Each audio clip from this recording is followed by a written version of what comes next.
말씀입니다. 룻기 1장 11절부터 14절 말씀 우리 같이 합독하시겠습니다. 시작합니다. 나오미가 이르되 내 딸들아 돌아가라. 너희가 어찌하여 나와 함께 가려느냐? 내 태중에 너희의 남편 될 아들들이 아직 있느냐? 내 딸들아 돌아가라. 나는 늙었으니 남편을 두지 못할지라. 가령 내가 소망이 있다고 말한다든지 오늘 밤에 남편을 두어 아들들을 낳는다 하더라도 너희가 어찌 그들이 자라기를 기다리겠으며 어찌 남편 없이 지내겠다고 결심하겠느냐? 내 딸들아 그렇지 아니하니라. 여호와의 손이 나를 치셨으므로 나는 너희로 말미암아 더욱 마음이 아프도다 하매 그들이 소리를 높여 다시 울더니 오르바는 그의 시어머니에게 입맞추되 룻은 그를 붙쫓았더라. 아멘. 네, 여러분 우리가 이제 지난 시간부터 룻기를 같이 살펴보고 있습니다. 여러분 룻기의 시작은 정말 비극적인 텅 빔으로 시작을 하죠. 이 주인공인 엘리멜렉과 나오미 가족은 원래는 베들레헴에 살았습니다. 지난주에 말씀드린 것처럼 이 베들레헴은 빵집이라는 떡집이라는 뜻이었다고 말씀을 드렸습니다. 이스라엘 전체 지역 가운데서 가장 풍요로운 곡창지대, 밀생산지가 가장 많은 곳이 바로 베들레헴이었고, 그래서 빵집도 떡집도 많은 곳이 이 베들레헴이었죠. 그런데 여러분 빵집에 떡집에 떡이 다 떨어진 것입니다. 그래서 이들은 먹을 것을 풍요로움을 찾아서 그 옆에 있던 모압으로 떠나죠. 하지만 여러분 빵을 떠났던, 그래서 풍요로움을 찾아 떠났던 이 엘리멜렉은 그곳에서 죽고, 그래서 이 나오미는 이 두 아들과 함께 10년 가까이 그곳에서 머물면서 두 아들을 결혼도 시키고 나름대로 그래도 살아가려고 애를 쓰죠. 하지만 10년이 지나면서 두 아들들 말론과 기론도 죽어버리고 이제는 3명의 과부만 남아있는 그런 상황이었습니다. 풍성함을 채우기 위해서 빵집을 떠났던 나오미의 삶은 결국 아무것도 남지 않은 절저하게 비어버린 이 고통의 심연 속으로 떨어지고 말았죠. 여러분, 이제 아무런 소망도 희망도 없던 나오미, 이 철저하게 비어버린 그녀에게 이 뜻밖의 소식이 전해져 왔습니다. 우리 같이 읽어보시죠. 시작합니다. 그 여인이 모압 지방에서 여호와께서 자기 백성을 돌보시사 그들에게 양식을 주셨다 함을 듣고 이에 두 며느리와 함께 일어나 모압 지방으로 돌아오려 하여. 여러분, 이 나오미에게 들려온 소식은 바로 하나님께서 그 베들레헴에, 자기가 살던 고향에 이제 하나님께서 돌보셔서 양식을 주셨다, 다시 빵집에 빵이 채워지게 되었다라는 소식이었습니다. 이방 땅에서 남편도 자식도 없이, 그래서 그 이방 땅에 살기보다는 이제 다시 고향으로 돌아가려고 하는 것이죠. 여러분, 여기에 이 하나님께서 돌보셨다라는 말의 이 원어적인 의미는 하나님이 방문하셨다, 하나님이 찾아가셨다는 말이에요.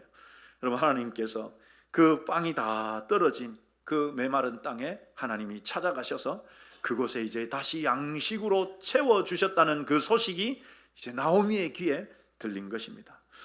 여러분, 하나님께서 자기 백성의 고통을 외면하지 않으시고 친히 찾아가셔서 은혜를 베풀어 주셨던 것이죠. 그래서 여러분, 이 소식을 들은 이제 나오미는 결단합니다. 그녀의 결단이 뭡니까? 돌아가자. 그런데 우리가 방금 읽은 그 말에도 돌아오다라는 말들이 나오지만, 여러분, 좀 전에 읽었던 이 6절에도 돌아가자, 돌아오려 하여라는 이 표현이 나옵니다만은 읽었던 본문뿐만이 아니라 이후의 문맥 속에서 12번이 나옵니다. 돌아간다, 돌아온다라는 이 말 표현이 무려 12번이나 반복되어 있습니다. 그런데 여러분, 이 돌아온다라는 단어의 원의미는 뭐냐 하면 회개하다는 말이에요. 히브리어로 슈브, 회개하다는 말인데, 물론 여러분 나오미가 그렇다고 해서 회개했다고 볼 수는 없습니다. 중요한 것은 뭐냐 하면 나오미는 이제 하나님께서 그 언약의 땅, 텅 빈 빵집에 빵을 주셨다는 이야기를 듣고서 다시 그쪽으로 걸음을 옮기려고 하는 것이죠. 마치 여러분, 그 아버지 집을 떠났던 탕자가 돼지가 먹던 쥐염 열매를 먹던 자리에서 그 현실을 깨닫고 아버지 집으로 돌아가야 되겠다 결심한 것처럼 나오미도 자신의 실패와 텅 빈 현실을 인정하고 이제는 다시 은혜가 있는 그 베들레헴으로 돌이킨 것입니다. 여러분, 어찌되었든 나오미의 돌이킴은 분명 이 고통 속에서 피어난 믿음의 반응이라고 우리가 할 수 있을 것입니다.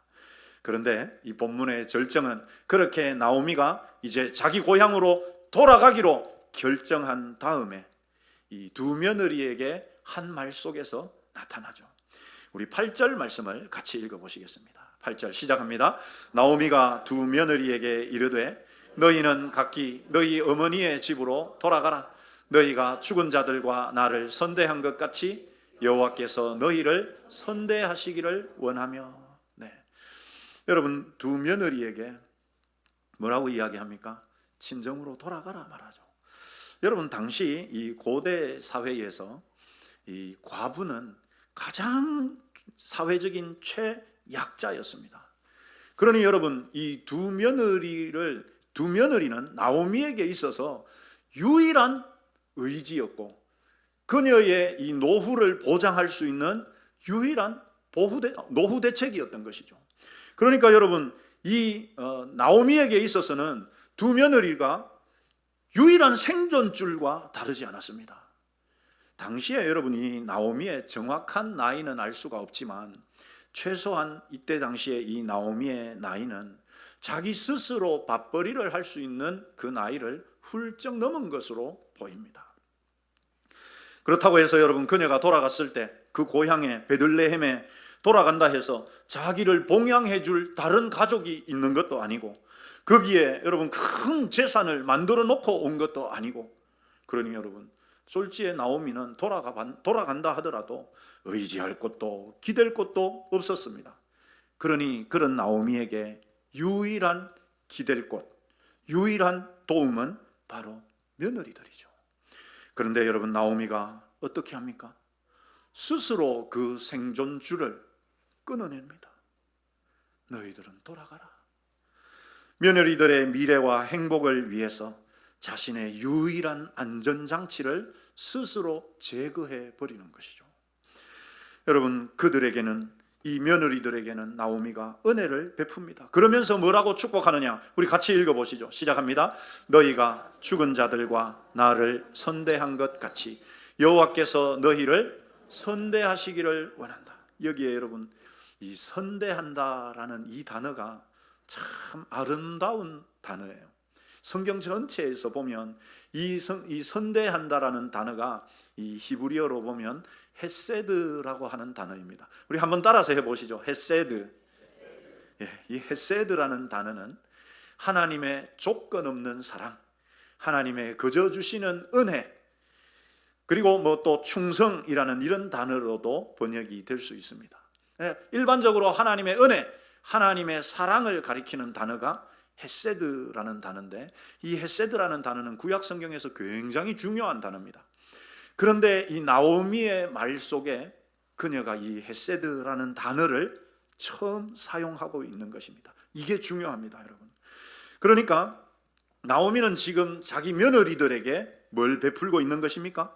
헤세드를 베푸는 거예요.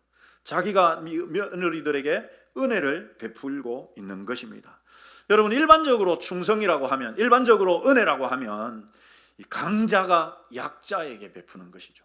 충성은 약한 자가 강자에게 하는 것이고, 그래서 있는 사람이 주는 것입니다. 그런데 여러분, 성경에서 오히려 이 충성이라고 하는 단어는 강한 사람이, 우리 하나님이 아무것도 없는 약한 사람에게 보이는 충성, 베푸시는 자비, 이것을 설명하는 단어입니다. 여러분, 스코틀랜드의 이 탁월한 신학자인 싱클레어 퍼거슨이라는 사람이 이 나오미의 이런 결단을 이렇게 해석을 했는데 참 감동적이다 싶어서 제가 인용해 왔습니다. 나오미는 하나님의 극심한 징계 아래 있어서 자기 삶이 마라라고 쓰다는 이 마라라고 절규하는 상황이었습니다. 그러니까 나오미의 상황이 여러분 결코 뭐 은혜를 베풀 그런 상황이 아니라는 것이죠. 그러나 그녀의 내면은 결코 쓰디쓰게 변하지 않았습니다. 그녀의 상황은 굉장히 비참한 쓴 상황이 되었지만 그렇다고 이 나오미의 내면까지 그렇게 변하지는 않았습니다. 그녀는 자신의 고통에 함몰되지 않고 오히려 이방인 며느리들의 앞날을 위하여 놀라운 이타심과 은혜를 발휘합니다. 이것이 바로 하나님을 아는 자의 마음결입니다. 마음결, 하나님을 아는 사람의 마음결. 여러분, 내 상황은, 내 형편은 그렇지 못하지만 그래도 다른 이들에게 은혜를 베푸는 삶이라고 정의하는 것이죠.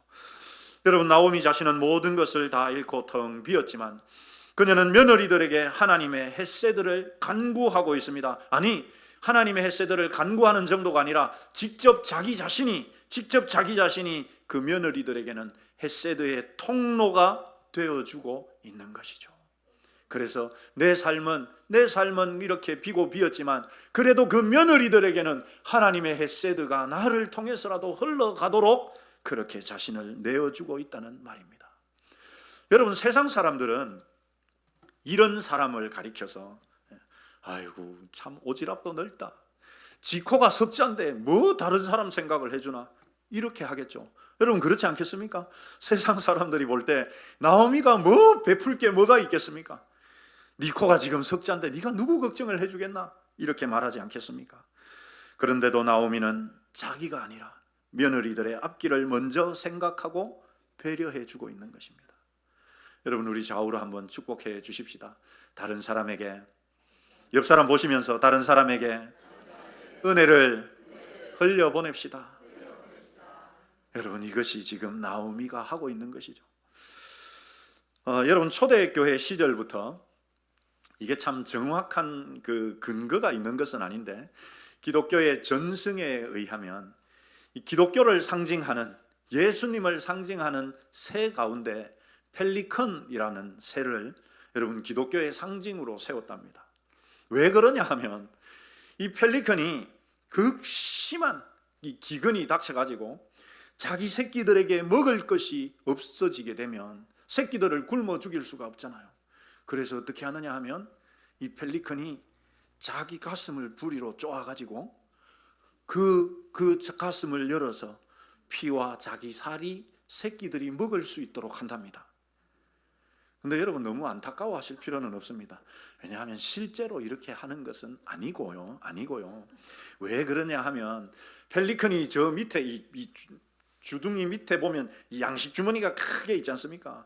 그래가지고 이제 먹이를 많이 먹고 난 다음에 그걸 어느 정도 이렇게 소화시켜가지고 새끼들에게 입을 떡 열면 새끼들이 막 머리를 집어넣어가지고 그 먹이를 쪼아 먹는 것을 보면서 이제 사람들이 그렇게 생각한 거예요. 야, 저 펠리컨이 새끼들에게 자기 가슴을 쪼아 먹게 만드는구나. 근데 실제적으로 새끼들이 이 어미가 입을 벌린 상태에서 머리를 집어넣어서 이 음식을 쪼아 먹을 때 실제로는 그 부리에 의해서 어미의 그 안쪽에가 이렇게 상해서 피가 나기도 한답니다.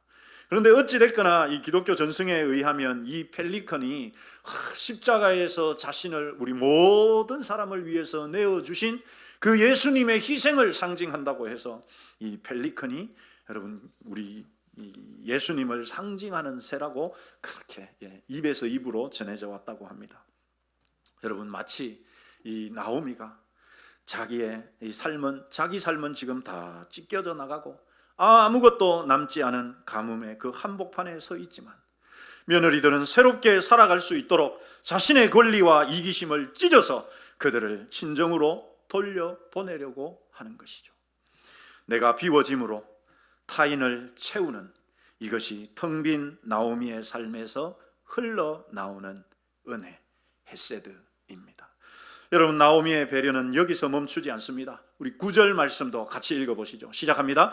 여호와께서 너희에게 허락하사 각기 남편의 집에서 위로를 받게 하시기를 원하노라 하고 그들에게 입맞춤에 그들이 소리를 높이 울며. 여러분, 여기 위로라고 하는 저 단어, 단순히 여러분 감정적으로 상대를 위로해 주는 그런 정도가 아니라 안식처, 상대방이 완전히 편히 쉴 수 있는 안식처, 쉴 곳을 가리키는 단어입니다. 나오미는 자기가 며느리들에게 안식처를 제공해 줄 수 있습니까? 없습니까? 없어요. 나오미의 삶은 완전히 텅 비었기 때문에 나는 너희들에게 안식처를 제공해 줄 수가 없다.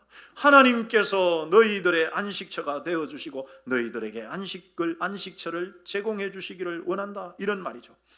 여러분 1절부터 13절에 걸쳐서 나오미가 하는 말이 뭡니까? 지금 내가 아이를 임신해 가지고 내가 태중의 아들을 가지고 있다고 하더라도 그럴 수도 없고, 설령 남편을 지금 내가 두어 가지고 아이를 갖는다 한들 그 어린아이가 자라기까지 너희가 어떻게 그 아이만 바라보고 기다릴 수 있겠느냐? 그러니 여러분, 나는 지금 너희들에게 해주고 싶어도 아무것도 해줄 것이 없다. 이 고백이거든요. 그렇습니다, 여러분. 한 신학자는 이렇게 말했습니다. 진정한 사랑은 나의 필요를 위해서 상대를 구속하는 것이 아니라 상대의 진정한 안식을 위해서 나 자신을 포기하는 것입니다. 나오미는 자신의 품을 떠나보내면서 그들을 하나님의 섭리와 보호하심에 온전히 내어 맡기고 있습니다. 이 나오미의 그 배려를 이렇게 해석하고 있는 것이죠. 사랑하는 성도 여러분, 우리가 누군가를 진정으로 사랑하고 배려한다는 것이 무엇입니까? 내 옆에 어떻게든 붙잡아도 가지고 내 쓸모를 위해서 그 사람을 이용하는 것이 아니라 내가 그들에게 어떤 도움도 줄 수 없는 무력한 존재인 것을 인정하고 그들을 온전한 안식처가 되시는 하나님의 헤세드에 의탁하는 것이죠. 지금 나오미가 하는 것이 바로 그것입니다. 여러분, 나오미의 이 말을 들은 3명의 과부는 서로 부둥켜 안고 웁니다. 참 마음 찡한 장면인 것 같아요, 여러분.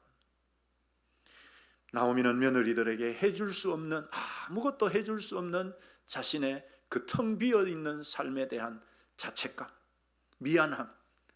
며느리들은 그런 상황에서도 자신의 유익을 챙기지 않고 이 우리를 배려해서 돌아가라고 돌려보내는 그 시어머니의 마음에 서로가 부둥켜 안고 통곡을 합니다. 그 울음은 그저 여러분 이별의 슬픔이 아니죠.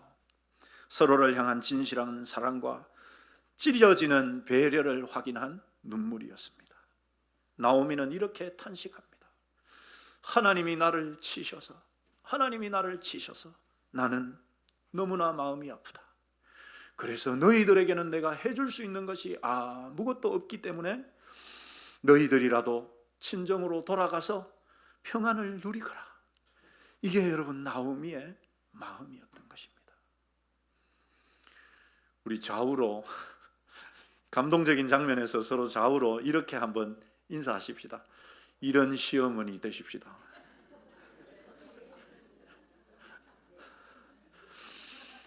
여러분, 참 우리가 쉽지 않죠. 당장 이 두 며느리가 없으면 나오미는 정말 여러분 천지간에 의지할 사람이 없습니다. 당장 어떻게 벌어먹고 살 것이며, 여러분 홀로 된 몸으로 젊기라도 하면 뭐 일이라도 하든지 뭐 이삭이라도 줍든지 해가지고 먹고 살기라도 하지. 그 여러분 며느리도 없이 그 험한 길을, 여러분 그 모압에서, 제가 언젠가 기회가 되면 그 사진도 한번 보여드리겠습니다만, 모압에서 이스라엘까지 가는 그 길이요, 우리 지금 여기 계단이 많지 않습니까? 어른들 참 다니시기도 정말 불편하지 않습니까? 저거랑은 비교가 되지 않습니다. 그 먼 길을, 그 험한 길을 나오미 혼자 어떻게 가겠습니까? 옆에서 부축해주는 며느리라도 있어야 하지 않겠습니까? 가다가 어떤 일을 만나서 그 베들레헴에 도착은커녕 중간에 어떻게 될지도 모르는 상황인데, 여러분, 그러나 나오미는 돌아가라고 말하죠. 하나님이 나를 치셨기 때문에, 나는 지금 텅 비어버렸기 때문에 나는 너희들에게 해줄 것이 아무것도 없다. 그러니 너희라도 돌아가서 팔자 고치고 너희라도 평안하게 살거라. 이렇게 배려하는 것입니다. 여러분, 그렇게 이 시어머니가 이야기를 하니까 다시 며느리들과 다시 또 부둥켜 안고 또 통곡을 합니다. 참, 이 가련한 사람들 어쩌면 좋겠습니까, 여러분? 이런 텅 빈 나오미의 삶 속에서 베푼 이타적인 배려와 자기 희생은 우리 예수님의 희생을 투영하고 있습니다. 여러분, 이게 굉장히 중요합니다.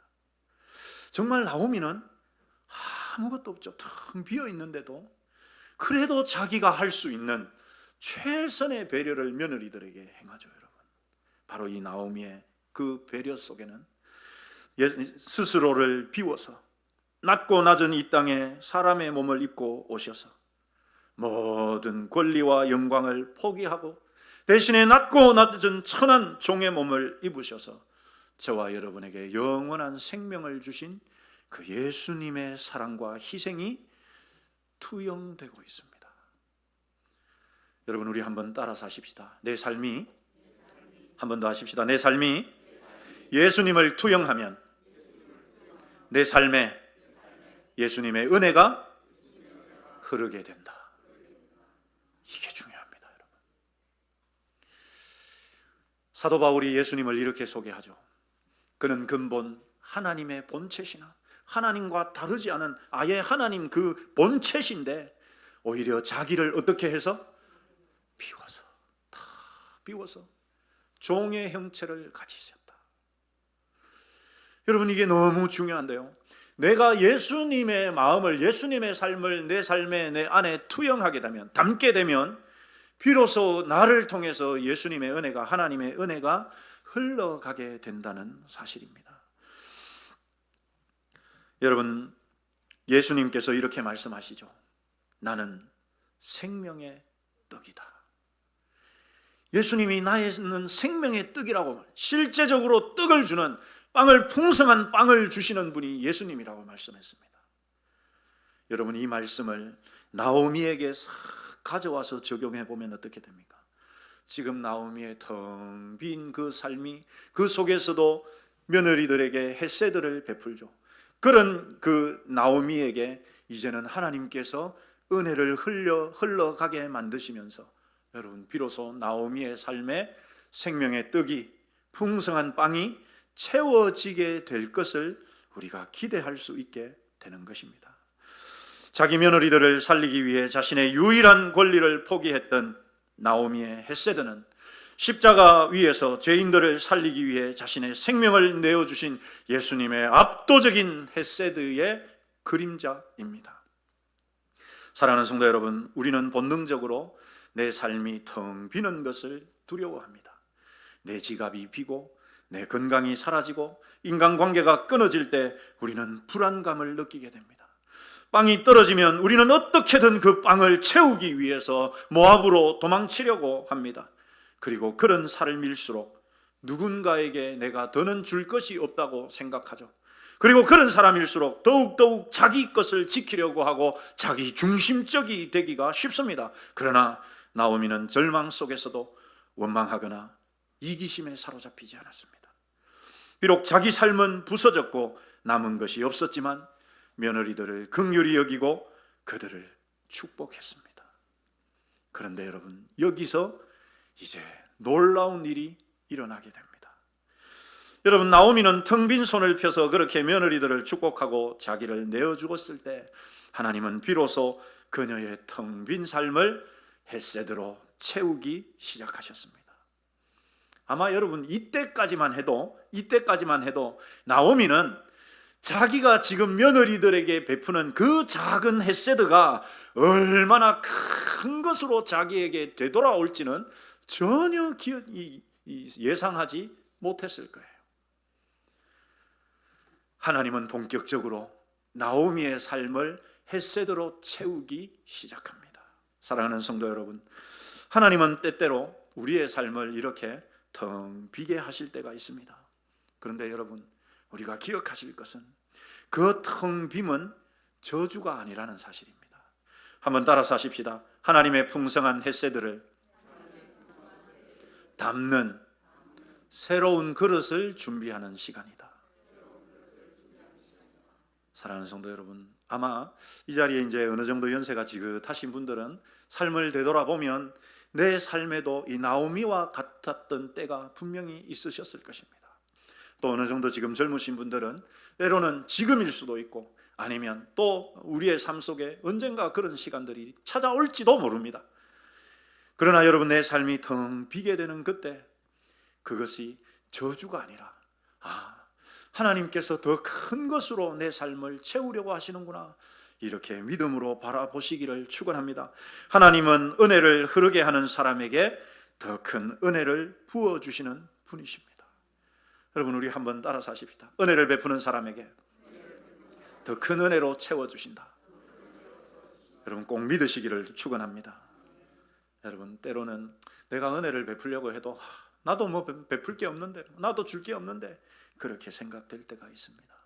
그러나 하나님 앞에서 생각해 보면 그럴 때가 비로소 내가 진짜 은혜를 보내야 할 때다, 내가 은혜를 베풀 때로구나 하는 사실이죠. 그래서 그렇게 하면 하나님은 비로소 그때부터 내 삶을 채워가시기 시작합니다. 저와 여러분도 나오미처럼 내 것만 고집하지 말고 나만 중요하다는 자기 중심적인 사고에 갇히지 말고 은혜를 흐르게 하는 사람이 되어서 하나님의 더욱 큰 은혜와 헤세드를 경험하고 누리시기를 주님의 이름으로 축원합니다.